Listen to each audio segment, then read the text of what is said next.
ಅದು 100 ವರ್ಷದ ಇತಿಹಾಸ ಇದೆ. ನಾರಾಯಣ ಸ್ವಾಮಿ ಚೆಲುವಾದಿ ಅವರೇ, ದಯವಿಟ್ಟು ನಿಮ್ 100 ವರ್ಷದ ಇತಿಹಾಸ ಜನರಿಗೆ ತಿಳಿಸಿ. ನಾನು 100 ನಿಮ್ಮ ಸಾಧನೆ ಕೇಳ್ತಾ ಇಲ್ಲ, 10 ಸಾಧನೆ ಅಷ್ಟೇ ಕೇಳ್ತಾ ಇರೋದು. 10 ಸಾಧನೆ, ಒಂದ್ 4-5 ಸರಳ ಪ್ರಶ್ನೆಗಳಿಗೆ ಉತ್ತರ ಕೊಡಿ ಅಂತ ಕೇಳ್ತಾ ಇರೋದು. ದೇಶದ ಐಕ್ಯತೆಗೆ ನೀವು ಮಾಡಿದ್ದೇನು?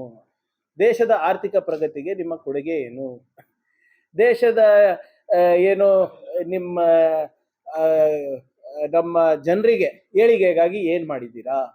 ಹಿಂದುಳಿದ ವರ್ಗದವರಿಗೆ ಏನ್ ಮಾಡಿದ್ದೀರಾ? ದಲಿತರಿಗೆ ಏನ್ ಮಾಡಿದ್ದೀರಾ? ಮಹಿಳೆಯರಿಗೆ ಏನ್ ಮಾಡಿದ್ದೀರಾ? ಹೇಳಿ. 100 ವರ್ಷದ ಇತಿಹಾಸ ಇದೆಲ್ಲ. 10 ಪ್ರಮುಖವಾದಂತ, ಹೌದಪ್ಪ ಈ ದೇಶದಲ್ಲಿ ನಾವು ಸಾಮಾಜಿಕ ಕ್ರಾಂತಿ ತಂದಿದ್ದೀವಿ ಅಂತ ಹೇಳೋದು ಒಂದು 10 ಅಂಶ ಹೇಳಿ ಸಾಕು. 52 ವರ್ಷ ಯಾಕೆ ನಮ್ಮ ರಾಷ್ಟ್ರಧ್ವಜ ಹಾರಿಸಿಲ್ಲ? ನಿಮ್ಮ ಆ ಏನು ಸಾವರ್ಕರ್ ಅಂತ ನೀವು ಲೀಡರ್ ಹೋಗ್ತಾ ಇರ್ತೆ ಅಂತವ್ರು, ಅವರಿಗೆ ವೀರ್ ಬಿರುದು ಕೊಟ್ಟಿದ್ ಯಾರು? ಬ್ರಿಟಿಷ್ ಇಂದ ಪೆನ್ಷನ್ ತಗೊಂಡಿದ್ಯ ಯಾಕೆ?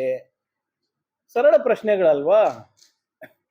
ಯಾಕೆ ಸಂವಿಧಾನ ಬೇಡ ಅಂತ ಹೇಳಿ ಮನುಸ್ಮೃತಿಯೇ ನಮ್ಮ ಸಂವಿಧಾನ ಆಗ್ಬೇಕಂತ ಅವರು ಹೇಳಿಕೆ ಕೊಟ್ಟಿದ್ರು? ಯಾಕೆ ಅವರ ನಿಮ್ಮ RSS ಮ್ಯಾಗಝೀನ್ಗಳಲ್ಲಿ ಡಾಕ್ಟರ್ ಬಾಬಾ ಸಾಹೇಬ್ ಅಂಬೇಡ್ಕರ್ ಅವರಿಗೆ ರಿಷಿ ಅಂಬೇಡ್ಕರ್ ಅವರು ವೇದಗಳನ್ನ ಸುಟ್ಟಾಕಿ ಸಂವಿಧಾನವನ್ನ ತರ್ತಾ ಇರೋದನ್ನ ನಾವು ಒಪ್ಪಲ್ಲ ಅಂತ ಬರೆದಿದ್ದು? ಯಾಕೆ ಸಂವಿಧಾನದ ವಿರುದ್ಧ ಪ್ರೊಟೆಸ್ಟ್ ಮಾಡಿದ್ದು? ಎಲ್ಲಾನು ಹೇಳಿ ಸರ್. ನಾವು RSS ಬಗ್ಗೆ ಟೀಕೆ ಮಾಡ್ತಾ ಇದ್ದೀನಂತಲ್ಲ. ಕಾಂಗ್ರೆಸ್ ಇತಿಹಾಸ ಇದೆ. ನಾವು ಬಹಳ ಗಂಟಕವಶವಾಗಿ ಆರ್ಥಿಕ ಸಮಾನತೆಗೆ ಏನ್ ಮಾಡಿದೀವಿ, ಸಮಾಜದ ಏಳಿಗೆಗೆ ಏನ್ ಮಾಡಿದೀವಿ, ಸ್ವಾತಂತ್ರ್ಯ ಹೋರಾಟಕ್ಕೆ ಏನ್ ಮಾಡಿದೀವಿ ಎಲ್ಲ ಹೇಳಿದೀವಿ. ಆಯ್ತು, ನಿಮ್ಗೆ ಇಷ್ಟ ಎಲ್ಲ ಅದು ಬೇರೆ ವಿಚಾರ. ನಿಮ್ ಕೊಡುಗೆ ಏನಿದೆ ಹೇಳಿ ನಮ್ಮ ದೇಶಕ್ಕೆ.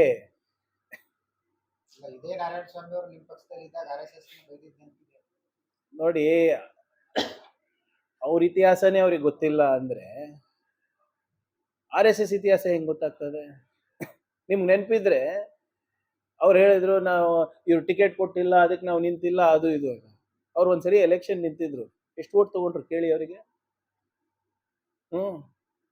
ಎಷ್ಟು ಓಟ್ ತಗೊಂಡ್ರು? ಅದು KCPನೋ KCR ಬಂಗಾರಪ್ಪ ಸಾಹೇಬ್ರ ಪಕ್ಷದಿಂದ ನಿಂತಿದ್ರು ಒಂದ್ಸರಿ. ಬಿಡಿ, ಅದೆಲ್ಲ ಅವರ ಇತಿಹಾಸ ಅಥವಾ ಅವ್ರ ವೈಯಕ್ತಿಕದ ಬಗ್ಗೆ ಅಲ್ಲ. ಅವ್ರದಂತೂ ನಾನು ಹೇಳಿದ್ದೀನಿ. ನಾನು ಆಕ್ಚುಲಿ, ನೀವು ನನಗೆ ಇನ್ಮೇಲಿಂದ ಅವ್ರ ಬಗ್ಗೆ ಕೇಳಕ್ಕೆ ಹೋಗ್ಬೇಡಿ, ಯಾಕಂದ್ರೆ ಅವ್ರು ರಾಜೀನಾಮೆ ಕೊಟ್ಟ ಮೇಲೆ ಅವ್ರ ಬಗ್ಗೆ ಮಾತಾಡ್ತೀನಿ ಅಂತ ಹೇಳಿದ್ರು. ಏನಂತ ಹೇಳಿದ್ರು? ಸಾವರ್ಕರ್ ಅಂಬೇಡ್ಕರ್ ಅವರಿಗೆ ಸೋಲ್ಸಿದ್ದ ಇಲ್ಲ, ನೀವು ದಾಖಲೆ ಕೊಡಿ ಅಂತ ಕೇಳಿದ್ರು. ಕೊಟ್ಟೆ. ಆ ದಾಖಲೆಗಳ ಮೂಲ ಏನು ಅಂತ ಕೇಳಿದ್ರು. ಆ ಮೂಲಗಳನ್ನ ಕೂಡ ನಿಮ್ಗೆ ಎಲ್ಲರಿಗೂ ಬಹಿರಂಗ ಪಡಿಸ್ದೆ. ರಾಜೀನಾಮೆ ಕೊಡ್ಬೇಕಾಗಿತ್ತಲ್ಲ, ಗೌರವ ಉಳಿಸ್ಕೊಳ್ಳಿಕ್ಕೆ. ಕೊಟ್ಟಿಲ್ಲ. ಅದು ಬಂದು ಇಲ್ಲಿ ನಮಗೆ ಆ ಪ್ರಾಣಿ ಈ ಪ್ರಾಣಿ ಅಂತ ಬೈದಿ, ಮತ್ತದು ಬೇರೆ ಸಮರ್ಥನೆ ಮಾಡ್ಕೊಂಡು ಏನಂತ, ನಾನು ನಾಯಿ ಅಂತ ಹೇಳಿಲ್ಲ, ನಾಯಿ ಅಂದ್ರೆ ನಾರಾಯಣ, ನನ್ನ ಹೆಸರು ನಾರಾಯಣ ಸ್ವಾಮಿ ಅಂತ ಹೇಳಿದವ್ರು ಅವರೇ ಅಲ್ವೇನ್ರಿ? ಅವರ ಹೆಸರು ಇತಿಹಾಸನೇ ಗೊತ್ತಿಲ್ಲ ಅಂದ್ರೆ RSS ಇತಿಹಾಸ ಗೊತ್ತಾಗ್ತದ? ಮಾಡ್ಲಿ. ಅವ್ರಿಗೆ ನೋಡಿ, ಅವ್ರಿಗೆ ಇಟ್ಕೊಂಡಿರೋದೇ ನಮ್ 4-5 ಜನಕ್ಕೆ ಬೈಯಕ್ಕೆ, RSS ಸೇಫ್ ಗಾರ್ಡ್ ಮಾಡಕ್ಕೆ.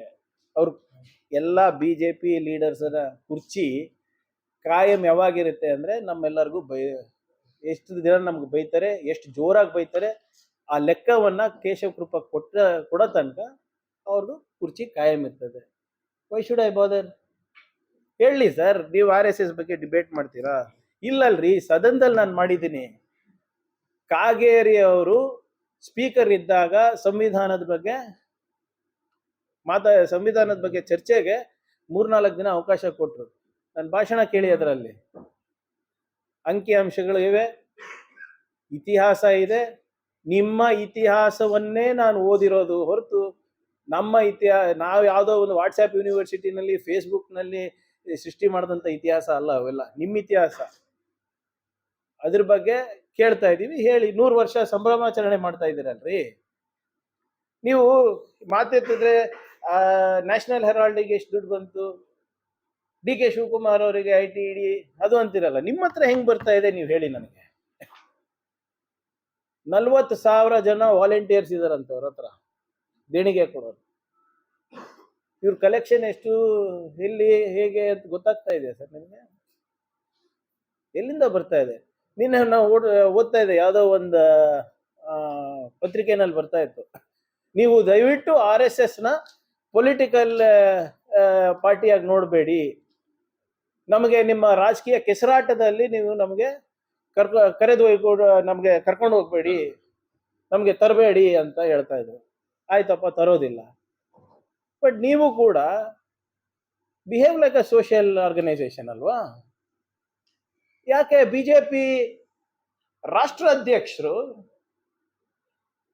RSS ಅವ್ರು ಯಾಕೆ ಅಪ್ರೂವ್ ಮಾಡಬೇಕು? ಏನೋ 2-3 ಹೆಸರು ಕಳಿಸಿದಾರಂತಲ್ಲ. ಬಿಜೆಪಿಯ ರಾಷ್ಟ್ರ ಅಧ್ಯಕ್ಷರು RSS ಅವ್ರು ಯಾಕೆ ಅಪ್ರೂವ್ ಮಾಡಬೇಕು? If you are not political. ನೀವು ಇಫ್ ಪೊಲಿಟಿಕಲ್ ಅಲ್ಲ ಅಂದ್ರೆ ಸಂವಿಧಾನದ ಬಗ್ಗೆ ಯಾಕೆ ಮಾತಾಡ್ತಾ ಇದ್ದೀರಾ? ಸಂವಿಧಾನದಲ್ಲಿ ಯಾವ ಪದ ಇರಬೇಕು, ಯಾವ್ದು ಪದ ತೆಗಿಬೇಕು ಅಂತ ಯಾಕೆ ಮಾತಾಡ್ತಾ ಇದ್ದೀರಾ? ಹರಿಯಾಣದಲ್ಲಿ ನೀವು ಚುನಾವಣೆ ಮಾಡಿದ್ದೀರಾ, ಬಿಜೆಪಿ ಅವ್ರು ಬಂದು ನಿಮ್ಗೆ ಅಭಿನಂದನೆ ಸಲ್ಲಿಸ್ತಾ ಇದ್ದಾರೆ, ಯಾಕೆ? ಮಹಾರಾಷ್ಟ್ರದಲ್ಲಿ ನಿಮ್ಮೆಲ್ಲ ಸಂಘಟನೆಗಳು ಬಿಜೆಪಿ ಪರವಾಗಿ ಕೆಲಸ ಮಾಡ್ತಾ ಇದಾರಲ್ಲ, ಯಾಕೆ? ಪ್ರಧಾನ ಮಂತ್ರಿ ಅವರು ಪಾರ್ಲಿಮೆಂಟ್ ನಲ್ಲಿ ಪಹಲ್ಗಾಮ್ ಇಶ್ಯೂ ಬಗ್ಗೆ ಮಾತಾಡೋದ್ ಬಿಟ್ಟು ಬಂದು ನಿಮ್ಗೆ ಬ್ರೀಫಿಂಗ್ ಕೊಡ್ತಾ ಇದಾರಲ್ಲ, ಯಾಕೆ? ನಾಗ್ಪುರಿಂದ ನಡೆಸ್ತಾ ಇದ್ದಾರೆ ಇವತ್ತು ಬಿಜೆಪಿ ಸರ್ಕಾರ. ಮಾತು ಮುಂಚೆ ಹೋಗಿ ಅವ್ರ ಕೈಕಾಲು ಬೀಳೋದು ಯಾಕೆ ಬಿಜೆಪಿ ಲೀಡರ್ಸು? ಆಯ್ತು, ಇವ್ರದೆಲ್ಲ ಹಿನ್ನೆಲೆ ತೆಗೀರಿ, ರವಿಕುಮಾರ್ ಅವ್ರ ಹಿನ್ನೆಲೆ ತೆಗೀರಿ.